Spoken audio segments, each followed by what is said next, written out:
ఎంతమంది తల్లులు, ఎంతమంది తండ్రులు నిజంగా బిడ్డల విషయంలో అలాంటి ఆరాటం కలిగి ఉన్నారు?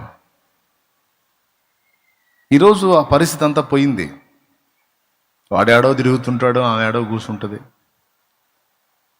సాయంత్రం అయినప్పుడు బిడ్డల దగ్గర మోకరించే తల్లులు బహు తక్కువ మంది. బిడ్డలు నిద్రపోతున్నప్పుడు లేదా బిడ్డలు పడకకు ఉపక్రమించినప్పుడు బిడ్డల దగ్గర మోకాళ్ళు ఉన్నాయి, స్తుతులు చెప్పి ప్రార్థన మొదలుపెట్టి, మీరు పండుకోండి నాన్న, నేను ప్రార్థన చేస్తానని బిడ్డలు నిద్రపోయిందాక ప్రార్థనలో ఉండి వాళ్ళ మీద చేతులుంచి వాళ్ళని దీవించి వెళ్ళే తల్లి ఇంతమందిలో ఒక్కరన్నా ఉంటారేమో అని నాకు అనుమానమే. యథార్థం చెప్తున్నాను నేను. అంత సీన్ ఎవరికి లేదని నా గట్టి నమ్మకం. ఒకవేళ అంత సీను నాకుంది అని నువ్వంటే అదేదో నీ హృదయంలోనే పెట్టుకో.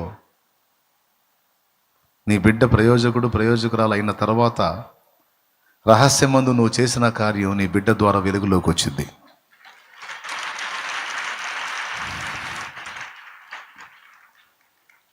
కొంతమంది తండ్రులు వారికి తెలియదు సత్యం, స్పష్టంగా తెలియజెప్పినా తమ బిడ్డల్ని ఆ సత్యంలోకి నడిపించుకునే దమ్ము ధైర్యం చేయని పిరికి తండ్రులు ఉంటారు, పిరికి తల్లులు ఉంటారు. కొంతమంది తల్లిదండ్రులు ఊరికి అడ్డం తిరిగైనా సరే నేను సత్యం తెలుసుకోవాలి, నా సంతానం కూడా సత్యంలోనే ఉండాలని రోషం కలిగి ఉంటారు. అలాంటి వాళ్ళ సంతతి ఆశీర్వదించబడతారు, 10 మందికి దీవెనవుతారు. కొంతమంది మీలో భక్తిపరులు ఉన్నారు, పిల్లల్ని దేవుని కోసం పెంచే తల్లులు తండ్రులు ఉన్నారు. కొంతమంది చర్చికి వస్తారు, కానీ వస్తే మంచిది అని వచ్చి కూర్చొని నేనేం చెప్తున్నానో పట్టించుకోకుండా కాసేపు టైం పాస్ చేసి వెళ్ళిపోయేటువంటి వ్యక్తులు కూడా ఉన్నారు. దయచేసి మీలో ఆ బాపత ఎవరన్నా ఉంటే మారు మనసు పొందండి, సరి చేసుకోండి. నీ బిడ్డ ఎగ్జామ్కి ప్రిపేర్ అవ్వాలంటే వాడి కోసం నువ్వు మేలుకుంటావు. ఎందుకు? వాడు చదవాలి, ఫస్ట్ క్లాస్లో పాస్ అవ్వాలి, తర్వాత వాడి ఫ్యూచర్ బాగుంటుంది, నువ్వు ఉన్నా పోయినా వాడు బాగుంటాడని వాడి భవిష్యత్తును దృష్టిలో పెట్టుకొని నువ్వు నిద్రగాసి మరీ వాడిని చదివిస్తావు.